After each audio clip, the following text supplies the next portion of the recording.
Hello, everybody. Welcome. My name is Ana-Elena and I'm the director of the Center for Mexican Studies of the National Autonomous University of Mexico. And it is a great pleasure to have with us today Dr. Lucy O'Sullivan from the University of Birmingham, who will speak about the Cristero War, an event that marked the life of Mexicans almost 100 years ago, and that we tend to know very little about. So she is going to speak about the graphic expression of the Cristero during the Cristero War visual culture. So thank you very much, Lucy, for being here with us today, and the floor is yours. Thank you so much, Helen, and thank you so much for organizing, and also to Angelica for your patience and and your invitation and having me here this evening.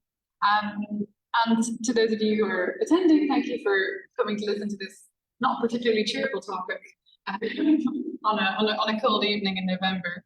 I should say the presentation does include some kind of relatively graphic images in terms of photography, so just as a kind of general warning about that. So I thought to start the talk about visual narratives of violence during the Cristero War and its aftermath by looking at two images which narrate different phases of religiously motivated conflict in Mexico in the early part of the 20th century, starting with the Cristero War. First is a photograph of the Jesuit priest Miguel Pro, who was sentenced to execution without trial in 1957 on suspicion of attempting to assassinate former President Álvaro Obregón. The photograph was taken at the height of the Cristero War, an armed struggle that saw Catholic partisans rise up against the government between 1926 and 1929 in response to its implementation of strict anti-clerical policies during the administration of Plutarco Elías Calles. The photograph of Pro assuming the pose of Christ on the cross as he faced the firing squad became the defining image of the Cristero War and the most enduring example of the tradition of Cristero martyr photography that flourished during these years. Graphic images of slain Catholic priests and fighters were disseminated widely by Cristero propagandists in the form of postcards, pamphlets, and book-length martyr albums, despite government attempts at censorship. So there's a very clear awareness, we can see from archival evidence, that the government was quite concerned with the circulation of this form of propaganda. These propaganda images harness the testimonial power of photography to provide proof of federal violence and thus promote sympathy for the Cristero cause in both Mexico and overseas. Although the Cristero War officially came to a close in 1929, a church-state agreement known as Los Arreglos, the violence was rekindled in the mid-1930s when President Lázaro Cárdenas introduced a socialist mode of education that aimed to, and I quote, exclude all forms of religious doctrine and combat fanaticism and prejudice.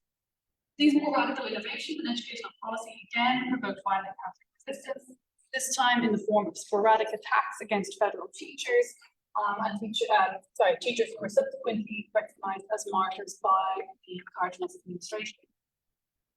And this subsequent chapter of violence is which is often referred to as the Segunda Cristiada, or the Second Cristero War, is narrated through the second image. A line print by Fernando Castro Pacheco, who was a member of the prominent left-wing printmaking collective, the Taller de Catar. Cristeros contra la enseñanza del campo depicts a federal teacher facing a group of Cristero vigilantes as his school is engulfed in flames. With his final gesture, he holds aloft a literacy textbook representing the progressive values of the revolution.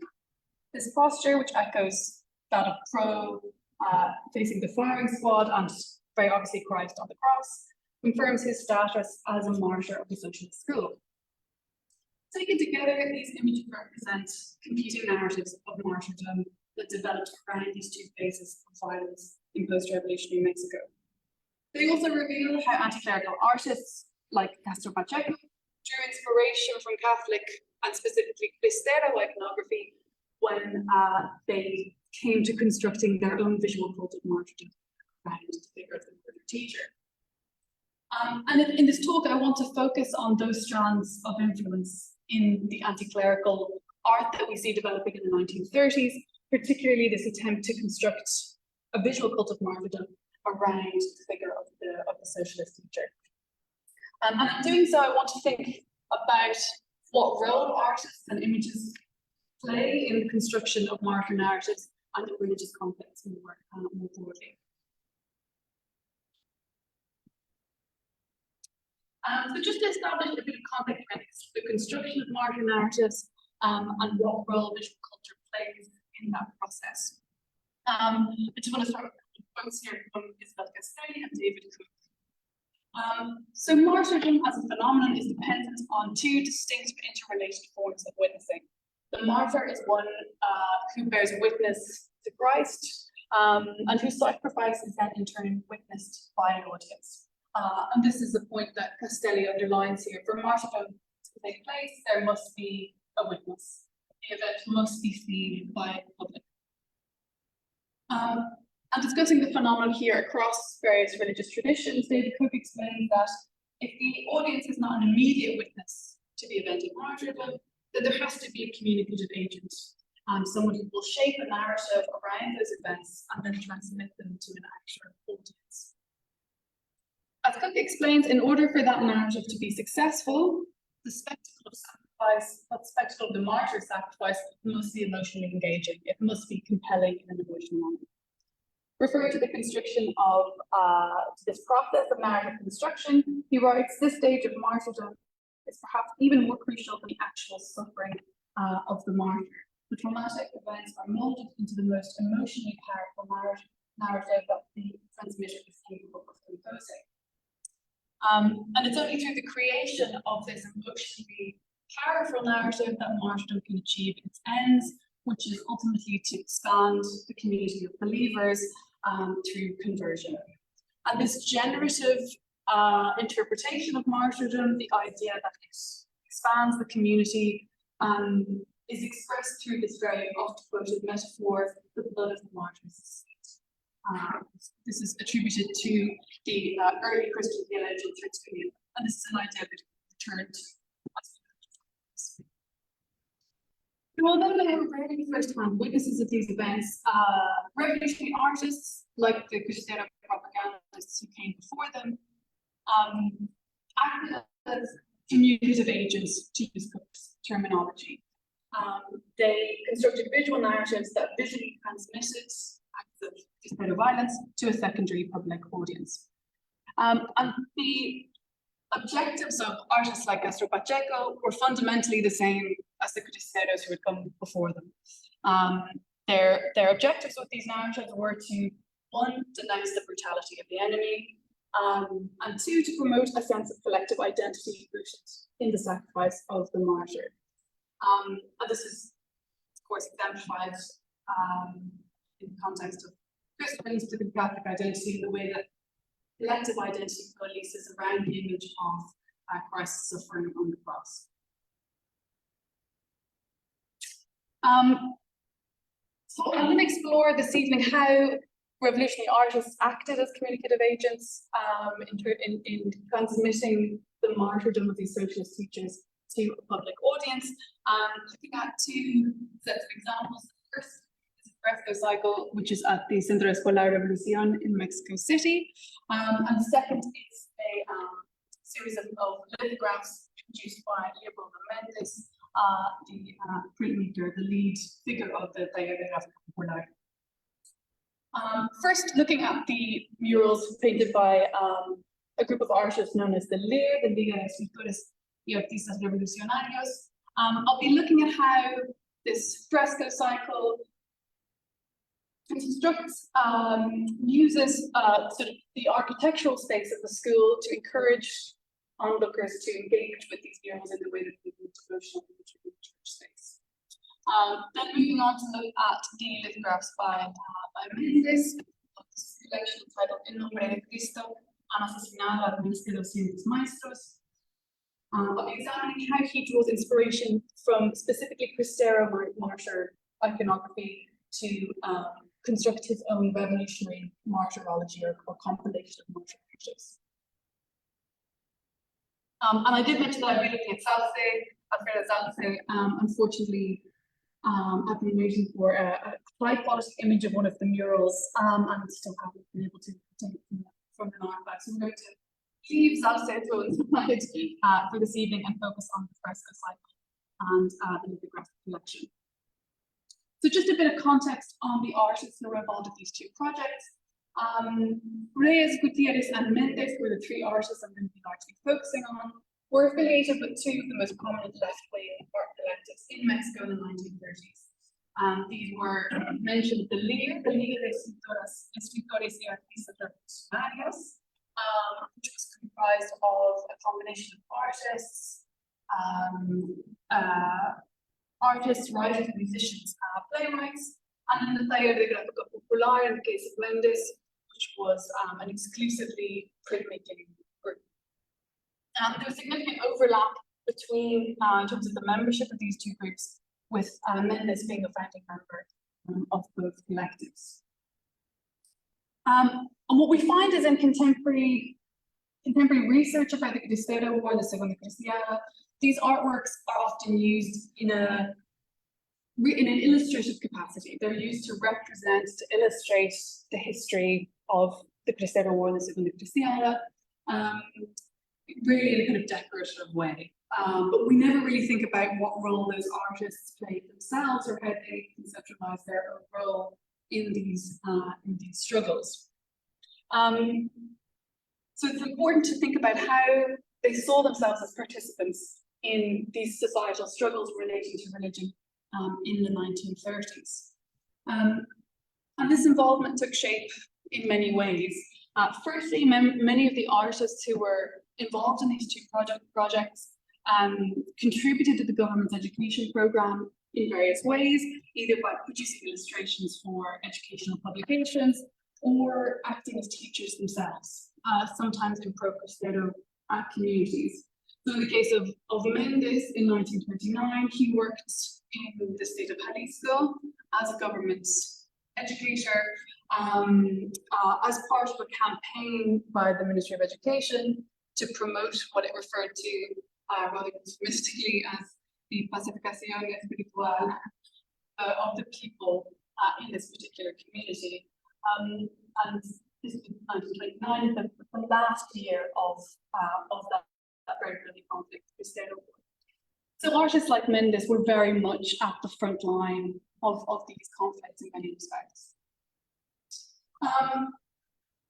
Artists also contributed to these to the government's educational program and to its struggle against what it referred to as religious fanaticism more broadly, by producing what it referred to as propaganda gráfica.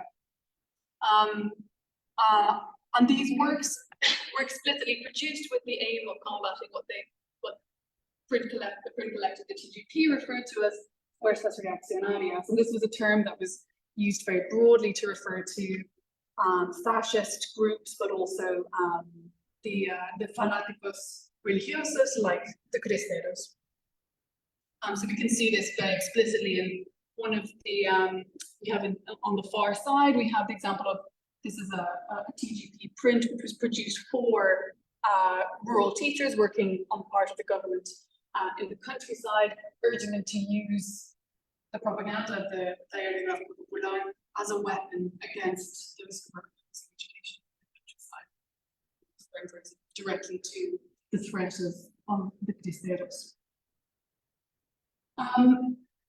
So we might ask ourselves the question of why did these artists turn to religious vocabularies to produce propaganda works of art which were fundamentally anti-Catholic and anti-Cristero. So this is a kind of fundamental contradiction at play. There's a few plausible explanations for this. Firstly, even the most anti-religious artists were culturally Catholic. So these were symbolic vocabularies which they understood as being almost universally inevitable and having a particular persuasive power and communicative power.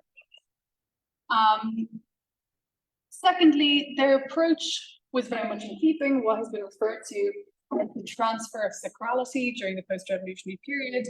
And this was an attempt by politicians, intellectuals, to systematically transfer the metaphorical structures, the rituals associated with Catholicism to what it was revolutionary civil religion during the 1920s and 30s. And as this illustration by Diego Rivera makes clear, artists played an important role in that process of transferring sacrality from Catholicism to the revolutionary government. As we can see very clearly here, this example taken from, again, from the domain of education, the sphere in which the church historically had very significant levels of control. Rivera portrays the teacher as a sort of Christ-like redeemer of the healer portrayed as ignorant rural masses, and the Bible is replaced by a school textbook. So these kinds of images serve to naturalize a series of symbolic substitutions which were happening in the cultural sphere in Mexico in the 1920s and 30s. So we have a few reasons as to why artists drew from these visual vocabularies associated with religion. But I think the most plausible reason for this is really a question of emotional impact. So if we return to Cook's quote, he argues that the most critical aspect of the martyr narrative is that it has this emotional potency. If it is to successfully communicate the event of martyrdom to an audience and have its desired effect of converting them to Christianity, it must have this sort of, it must be emotionally compelling. And so I want to look at how some of these ideas work in practice, first looking at the murals of the Centro Escolar Revolución in Mexico City. So architecture played a very important infrastructural but also symbolic role in supporting the ambitions of the socialist school during the 1930s. And the Centro Escolar Revolución, which is a huge school complex built in 1934, was a very good example of this. It was the largest school constructed during this period and had a capacity for 5,000 students, which is relatively inconceivable for such a densely populated sort of city. And yet it was part of this sort of an architectural manifestation of these ambitious aims of the socialist school. The conceptualization of this space, the Centro Escolar Revolución, as a secular revolutionary church, was exemplary of how the transfer of sacrality, which I referred to, manifested itself through architecture. And this was something we saw across Mexico, not just in the case of the Centro Escolar Revolución. The attempt to replace the church with the school as a kind of center for community cohesion, and also sort of the center for sort of moral authority for the community, and also, of course, the educational authority of the community. And this is kind of the sort of hallowed or redemptive mission of the school was made clear at its inauguration in 1934. Aaron Science, who was head of the federal district, declared that educational centres like the Centro Escolar would function as templos de cultura igualitaria. So the school was almost sort of a secular temple for revolutionary culture. And there's also, as you enter the building, there is a sculpture which is engraved with the words "Educar es redimir," so we get a sense of the very hallowed terms in which education is being framed. So it was in this context that a series of murals were produced by the artists of the Lear. I want to focus on two in particular. Antonio Gutiérrez's Persecución del Maestro por los Enemigos de la Escuela Socialista, and Aurora Reyes's Atentado a las Maestras Rurales. And these two artworks respond very directly to the violence that was unfolding in Mexico at this time. Although we don't have specific references here to individual teachers, it's thought that these scenes were based on a Catholic riot which erupted in Guanajuato in 1936, actually in response to provocations from rural teachers, although that's obviously not included in the scenes we have here. So in the mural by Gutierrez, Persecución del Maestro, we have a group of students cradling their teacher following an attack by a Cristero assailant, while Reyes takes a much more radical feminist approach to this theme by portraying against a female teacher, which is relatively rare in the artwork of this time. We see almost no graphic imagery of such violence against women.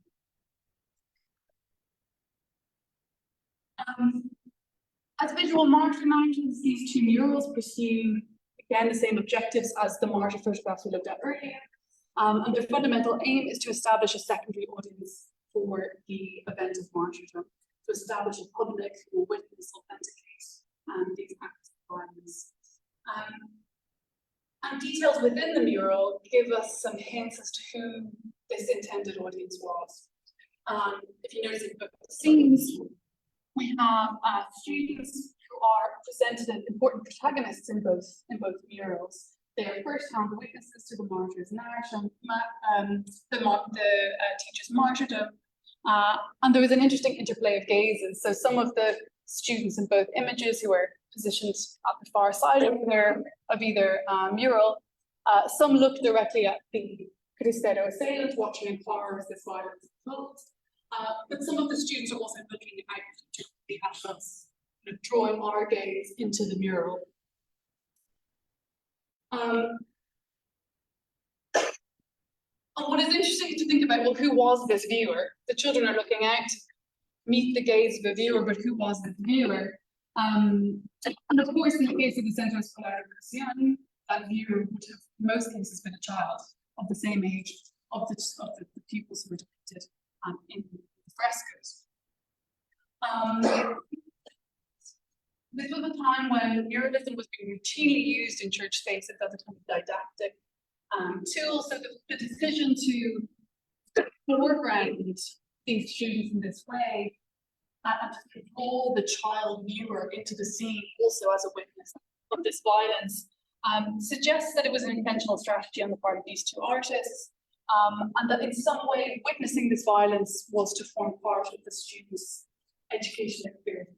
That it was seen as a formative experience to witness this violence, to witness the martyrdom of these teachers. And there we have a combination of visual cues, architectural cues within the space, Centro Escolar de Educación, which suggest, again, kind of offer cues for how we should engage with these murals, or how the students, how the young viewers of these murals were sort of supposed to engage with the imagery. So firstly, and most obviously, particularly Gutierrez's mural very directly cites imagery of the Lamentation of Christ, which is one of the most long-standing iconographic traditions around the figure of the suffering body of Christ. So it is one of the sort of ultimate images of exemplary sacrifice in the sort of iconographic tradition around Christian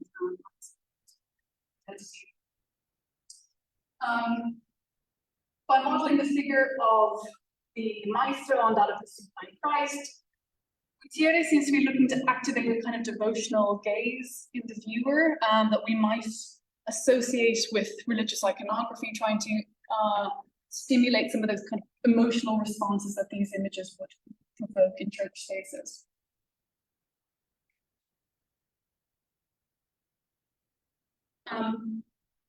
And also of relevance here is, I think, the context in which these murals are situated. So Kathleen Martin points out that when we view images in specific contexts, such as churches, these images acquire meanings through the nature of that sensory experience. So just in the ways if we enter a museum space, that informs how we engage with works of art.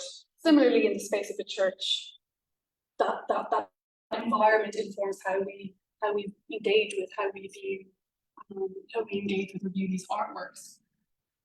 And we have a number of kind of architectural details in this space which suggest that we were to treat this space, the entrance hallway to the school, as a kind of interior of a church.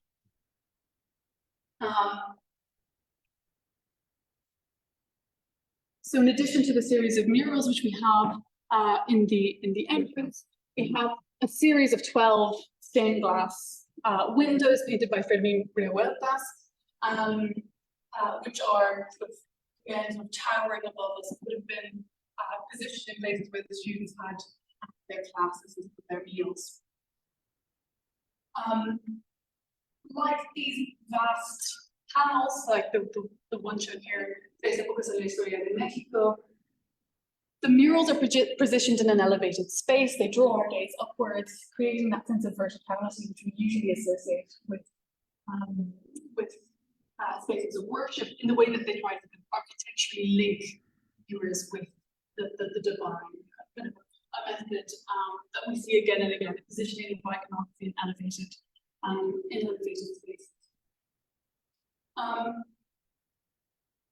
So both the iconography and some of the sort of decorative scheme of the Centro Escolar encourage us to engage with these murals as if they were devotional images modeled on those of a church interior.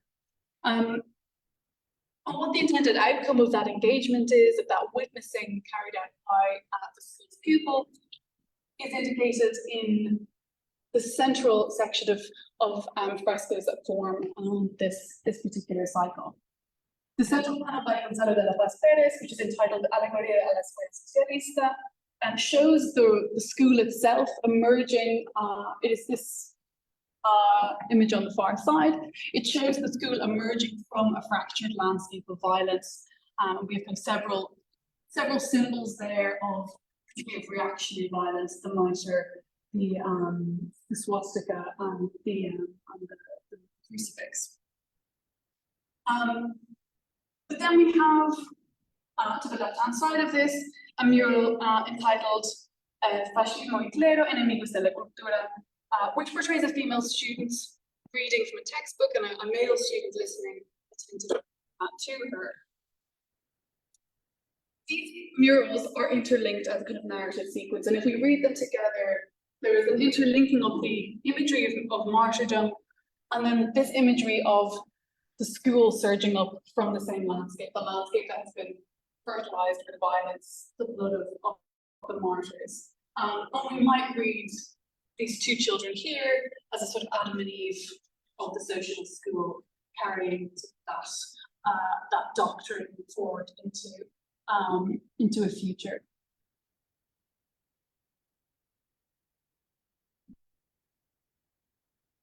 So these murals were painted in the early phases of the Segunda Cristiada.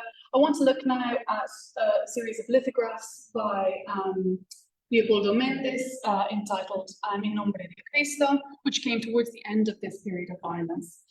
And this was like the murals in the Centro Escolar Revolución. This was a government-funded public art commission, which was obviously executed in a very different format of the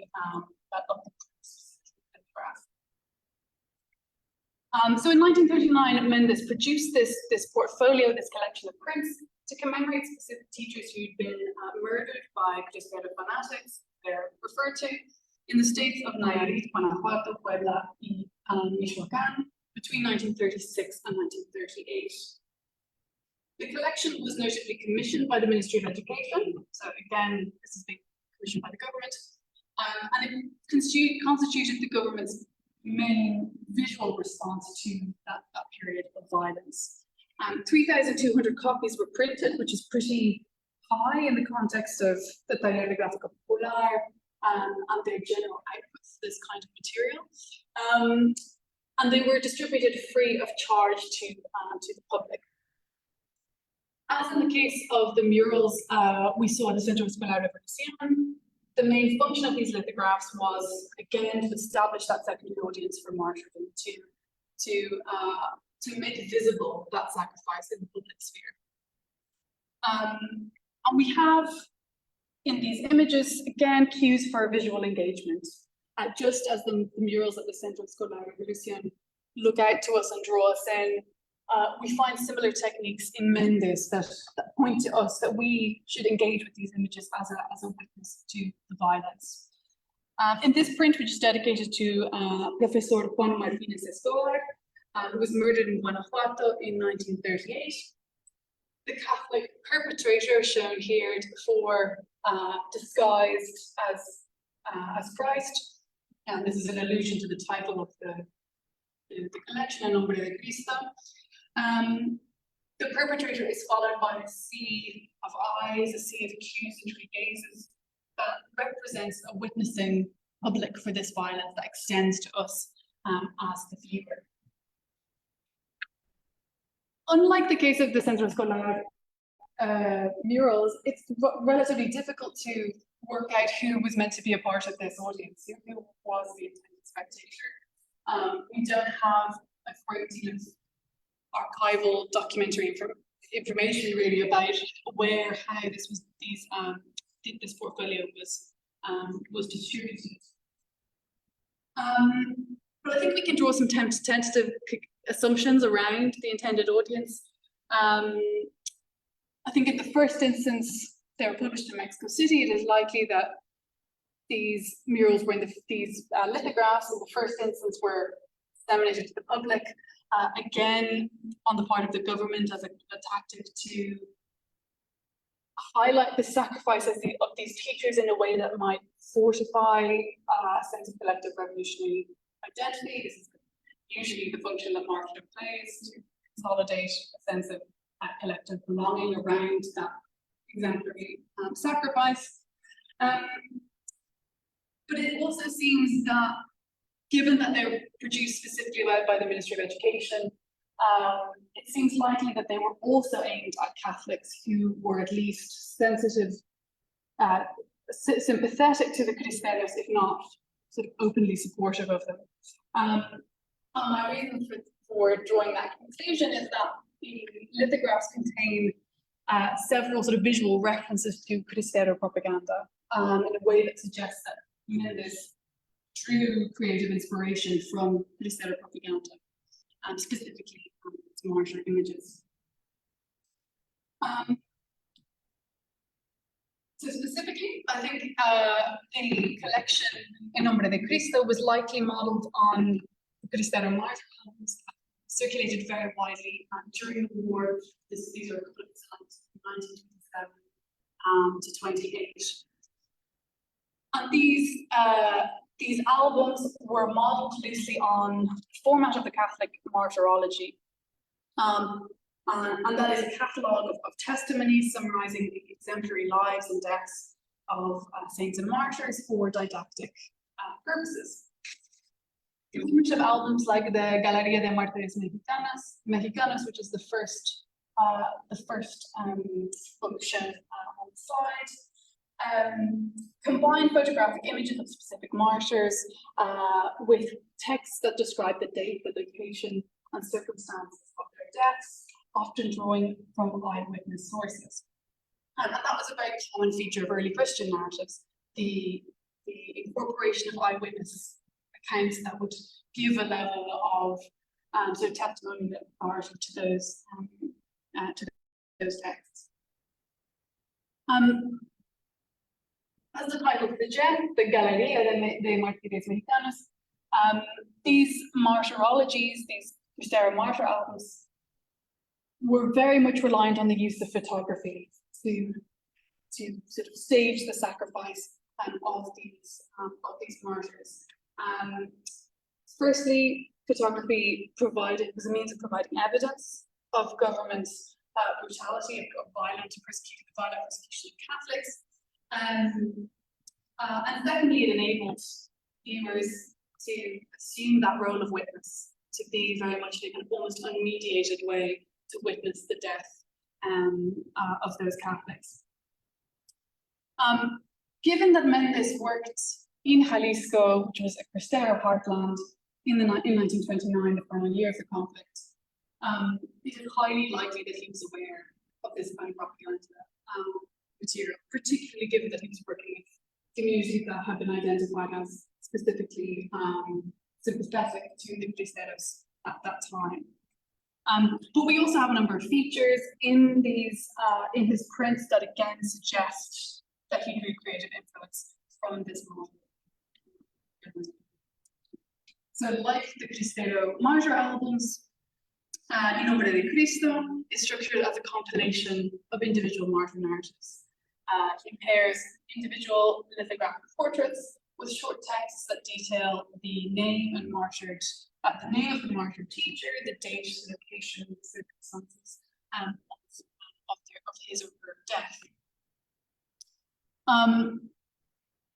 And the presentation of this collection of lithographs in the form of a bound commemorative album is particularly noteworthy. This was not the typical strategy of the Daguerreotypes Populaires. As you can see from these examples, they generally used loose flyers which featured sort of standalone images, and they were designed for display in public space. Here we have instructions as to where these flyers should be posted: on the side of a rail carriage, on a tree, and slipped under a door. And they are ephemeral forms of public art.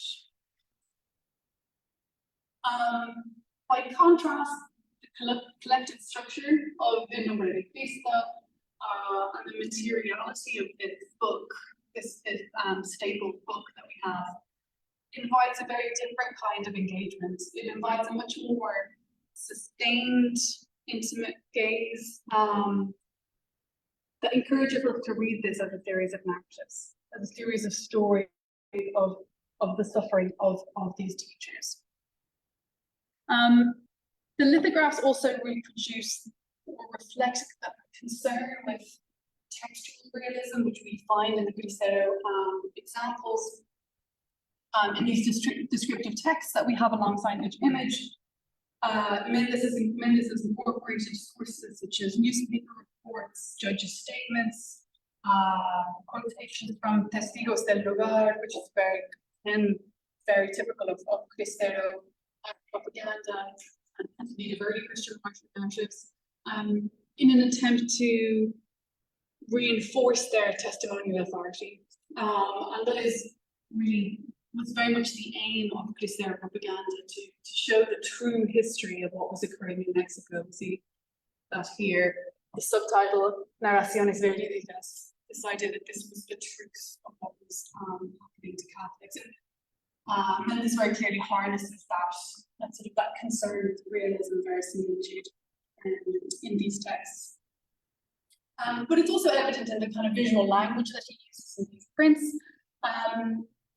They may look in some ways slightly sort of like the images have sort of some imaginative, fantastical elements, but by the standards of Mendes's work, this is quite a realist approach to figuration. So we don't have the bit of overtly nightmarish quality that we get in a lot of his works, dealing with what he would refer to as reactionary violence by groups such as the Crusaders. And it's relevant as well that he uses lithography. So this is a type of printmaking which, unlike woodcut or lino cut, facilitates much more kind of naturalistic shading, attention to detail, and it suggests a kind of a desire to emulate the verisimilitude of the photograph, which was such a critical element of Cristero propaganda. And we see this exemplified in images such as this, the Profesor Jode Martinez Ramirez.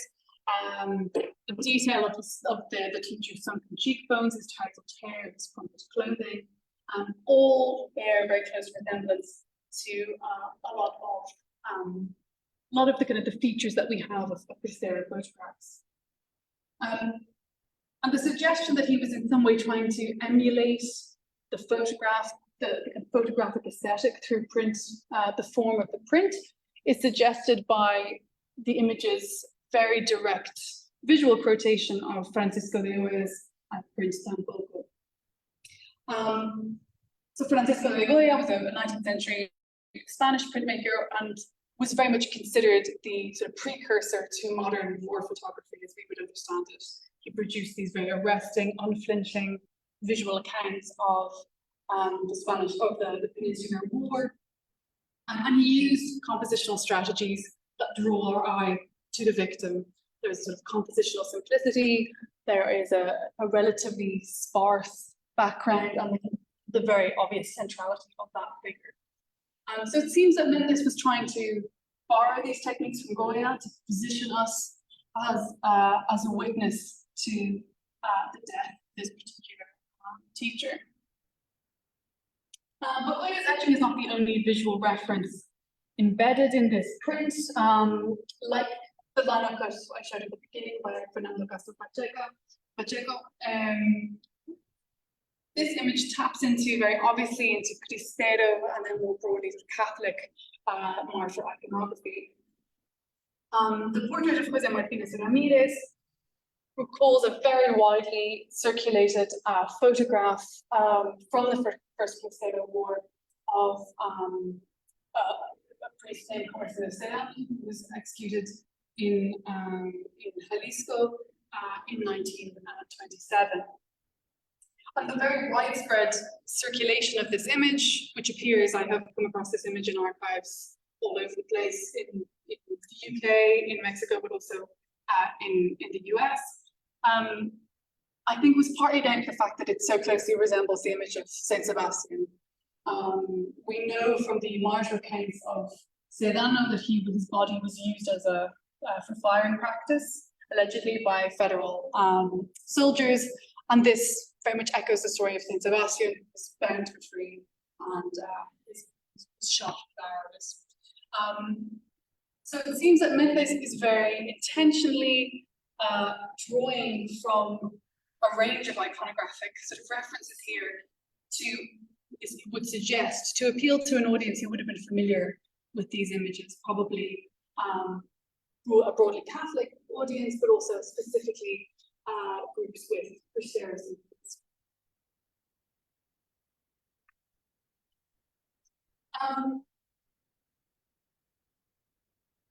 I think just to sort of conclude on that point, in terms of thinking why make these visual references, to what end, I think again this is a question of emotional impact. And that, to go back to that quote from Cook, the idea that for these martyr narratives to be successful, they have to be emotionally compelling. There has to be kind of an effective appeal which draws the viewer in and causes them to identify with the martyr. And those references would suggest that that was Mendes' intention with these particular lithographs. So I'm just going to conclude by kind of, I suppose, posing a question which is particularly important for this kind of research, but why should we care about what artists thought about these conflicts and what their role was? Why did it matter to look at works of art that were produced by artists in this context and in response to these forms of violence? Again, I think it's important to underline that these artists didn't see themselves as chroniclers of a period of conflict. They saw themselves as active participants in these struggles, and they saw themselves as responsible for transmitting the truth of these events to a wider public, be that a Cristero supporting public or just a broader Mexican public. As I mentioned, these artists saw their work as propaganda tools for combating violent fanaticism, but in the context of the Segunda Cristiada, this meant actually returning to the origins of that term propaganda and using the visual strategies that have been traditionally associated with the process of propaganda fide, which is where that term propaganda comes from, the process of propagating the faith.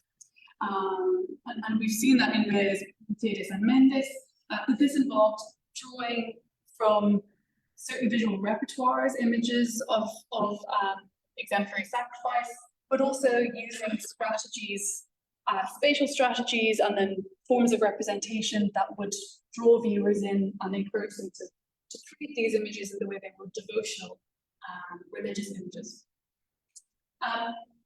I'd argue that these weren't acts of ironic or iconoclastic inversion, as some art historians have suggested, but rather that attempt to harness the emotional, effective appeal that these images had, to create a kind of emotionally compelling martyr narrative, which Cook describes here. As he and Castelli point out, there is no martyrdom without the narrative. The audience is critical. The narrative thus plays an absolutely essential role in the phenomenon itself. So it's important that we don't think of artworks like these as byproducts of violence, but rather that they provide the essential interpretive frame for how we understand that violence. That is something I think that continues into our contemporary context, and it's something which is being promoted in scholarship around religion-related violence more generally. The question of how do communities, individuals present themselves through visual culture? How do they evoke images, interpretations that appeal to us on perhaps cognitive or emotional levels, and to what end? And I think this is why that question to what end is why it is important for us to pay attention to visual narratives of violence in the Mexican context, but also beyond.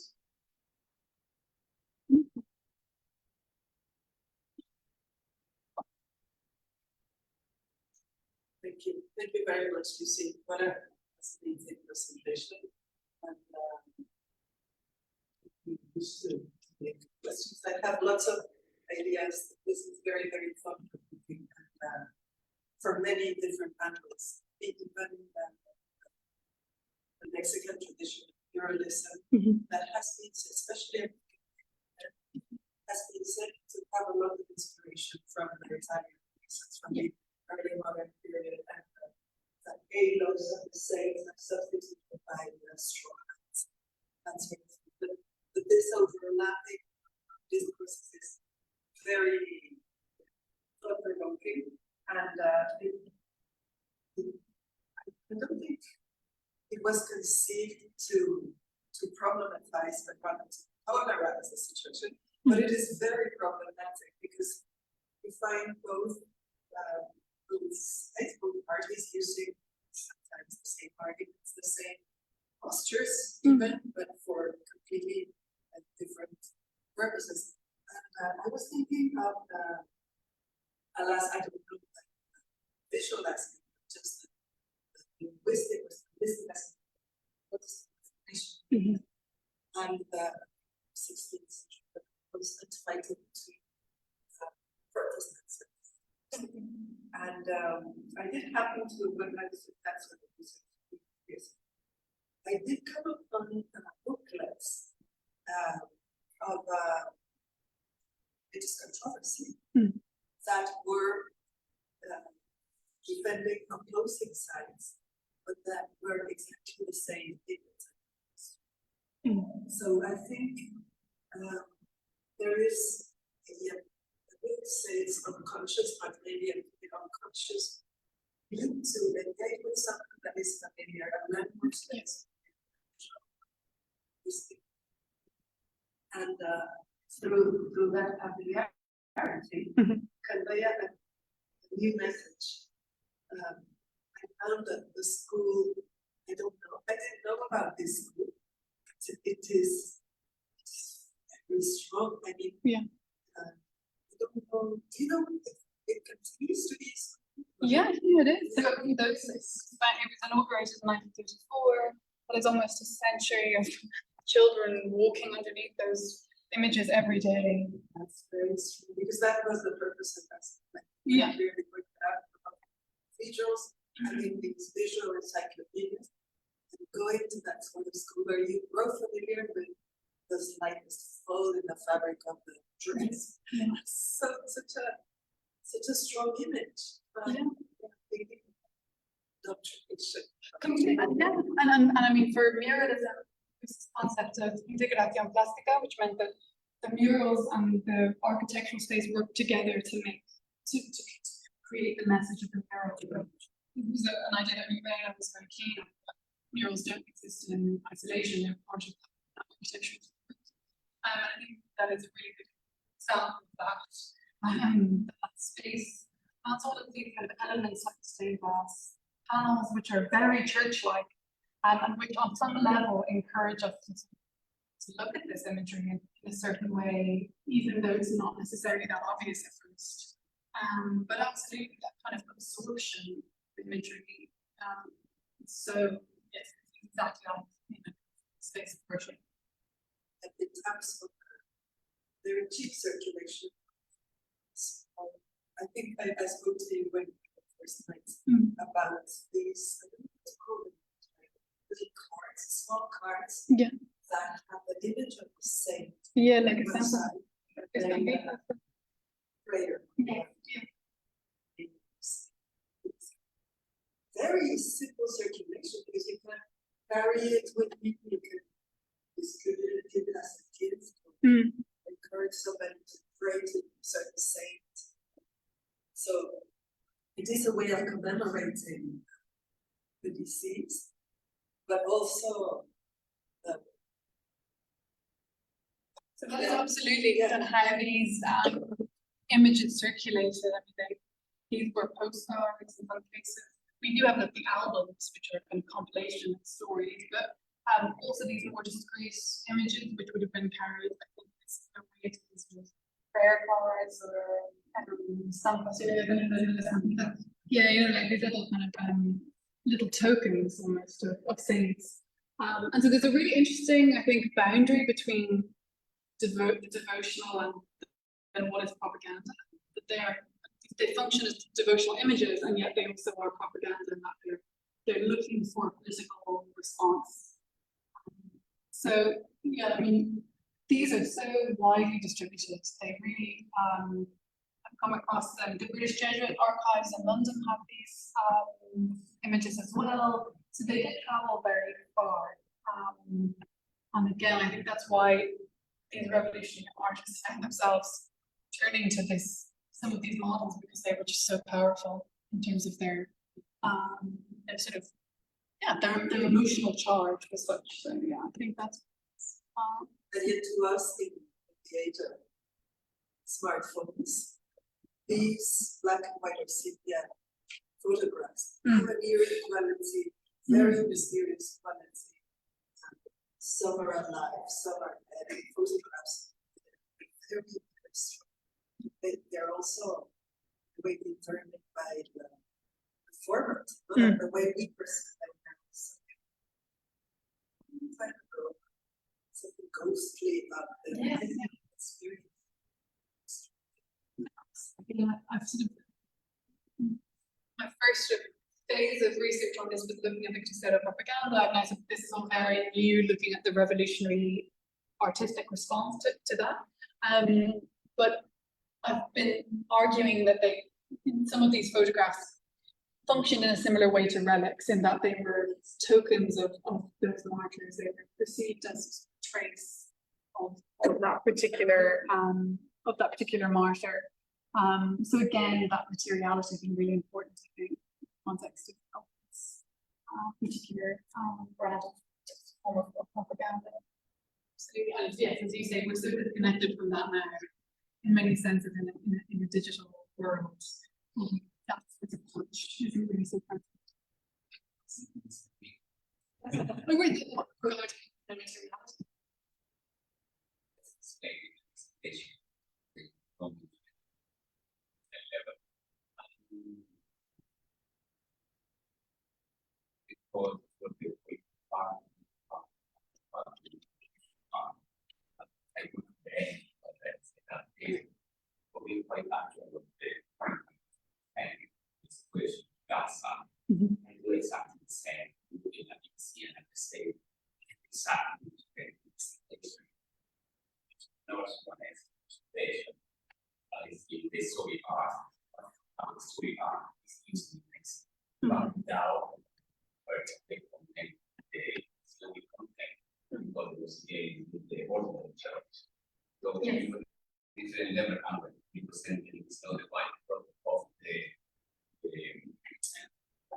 For example, when that was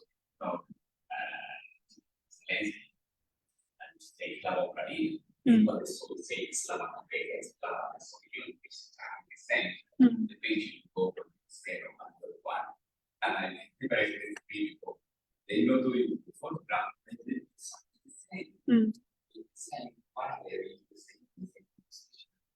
And until now, presentation, I reflected about the people, how we present the audience, does it have to, yes.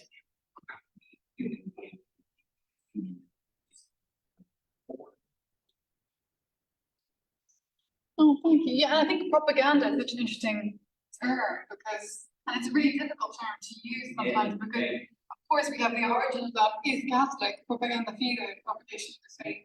That is where it comes from, and these are some of the strategies that the church used. You know, church spaces, particularly in Mexico and in New Spain. You know, these were the kind of methods of evangelization.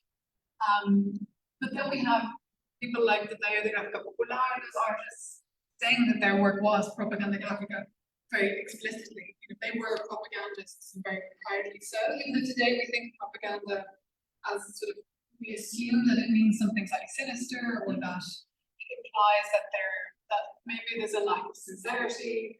But that wasn't the case for these artists at all. I mean, they definitely saw themselves as communicating the social, political events and themes of the day to the public. So it's a tricky topic term, I think, to use sometimes because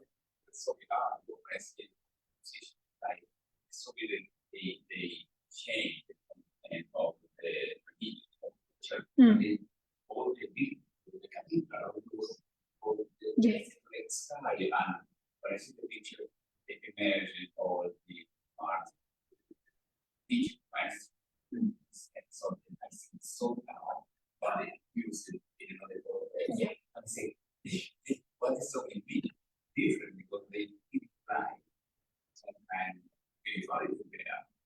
But they are not, because that's always fascinating. yeah, and I do think it brings about, and I don't know, you were talking about the familiarity of certain kind of vocabularies of images, of representative images that ultimately in terms of trying to achieve that communicative power, they couldn't really get beyond those religious structures in many ways. I mean, we see that with Rivera, with so many artists of this period producing art which is ostensibly anti-clerical, ostensibly anti-religious, anti-fanatical, and yet it can't seem to move beyond the structures of the kind of visual structure that they have. It's just it shapes too much of too much of the cultural. Yeah. And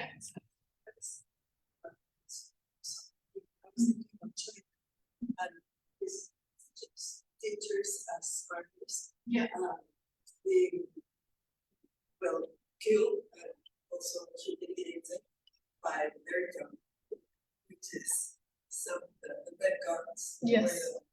Or something politically active society. And I cannot help but think sometimes that academians undergoing slightly perilous path, but I guess I don't want to go into that. But the figure of a teacher as a target violence, the source of knowledge, there usually is accompanied by book burn. Yes, that's But right. the actual teacher. Yeah. That's very extreme. But we've seen that in Mexico recently. I mean, the burning of books, that was the most recent. The Ministry of Education produced a new series of books earlier this year, and there were public burnings because they were sort of trying to convey communist doctrine, ideology. But we see that actually a lot of this is really topical in terms of contemporary. I mean, now I think we have as well in Mexico the presidential election coming up, and figures like Eduardo Verástegui, who's a kind of right-wing figure who very much evokes the Cristeros as being a kind of and that narrative of Mexicanness. So I think a lot of these strands are still quite present in certain ways in Mexican culture and politics, slightly under the surface. The closest.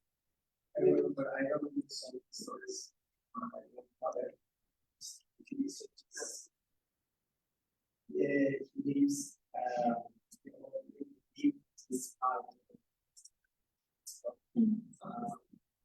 They explain also the defense of the church town, and actually the municipality that defines its sign using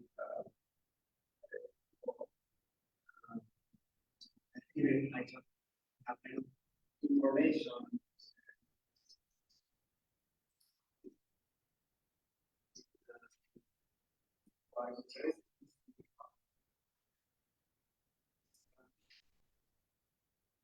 Again, to understand, That's so fascinating. I would love to ask you more because it's so interesting. actually, well, now I'm very interested in more complicated with there are resources like structures and town that's there from that period. Yeah. Still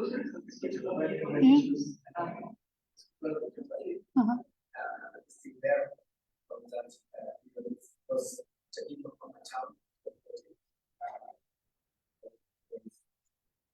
Okay, so they were defending the church from And actually, the town is church survive historical value. That's really interesting because it was such a big part of anti-clericalism was iconoclasm, destroying churches, destroying images, icons. It was kind of it was actually part of, in some cases, it was an educational tool. There's, in states like Tabasco, which were very anti-clerical, and in the 1930s, they encouraged students, kids to attack religious iconography, they'd have sort of, the crucifix, and they would encourage children to burn them publicly. So it's fascinating that they managed to successfully defend, and really interesting. And it's so interesting because in the Cristero propaganda, those kind of attacks against churches, attacks against religious objects were also treated as a kind of martyrdom. So they're often in books we find images of the martyrs themselves alongside images of destroyed churches, almost as if it was kind of a comparison of the symbolic sort of assaults against the symbolic structures of Catholicism as well as against those people. That kind of experience. So I'm sure it's really a part of the kind of collective memory.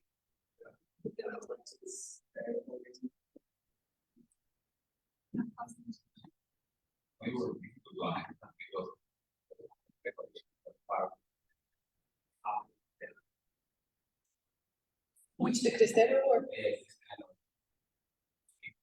I think Venezuela separate the education as a France and the church, so that seminary university. But not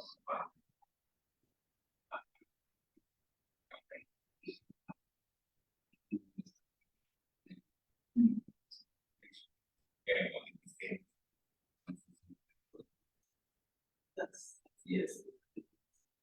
and when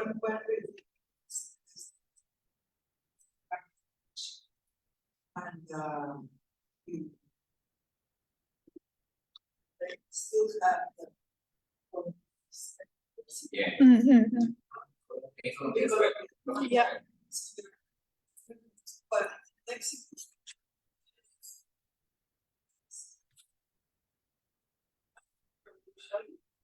that changed. Yeah. And they got rid of all the religious vestiges.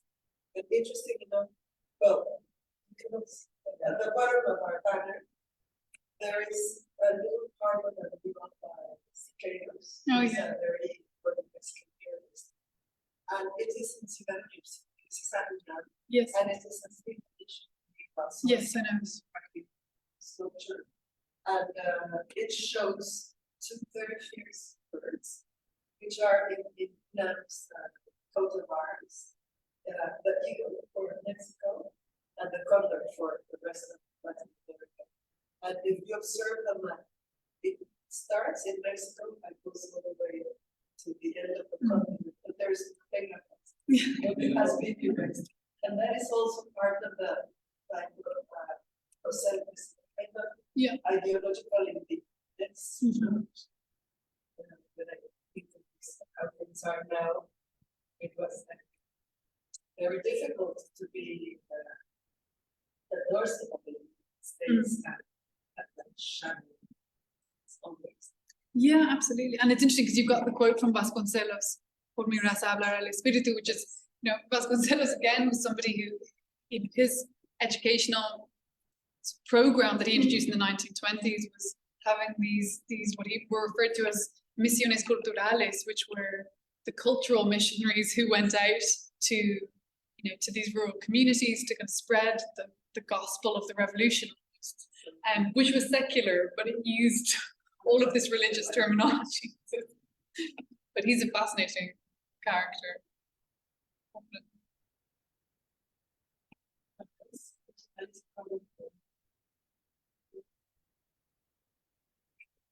Well, thank you very much, Lucy, for a fascinating presentation, and we really want to know for here and to hear you again, maybe some of the time. Yes, absolutely, and please, if you have any experiences about, you know, in terms of family connections or histories to do with the Cristeros, I am really keen to hear. So I don't actually have my email on this, but if you look for me at University of Birmingham, you'll find my contact details if anybody wants to share any stories. Thank you so much.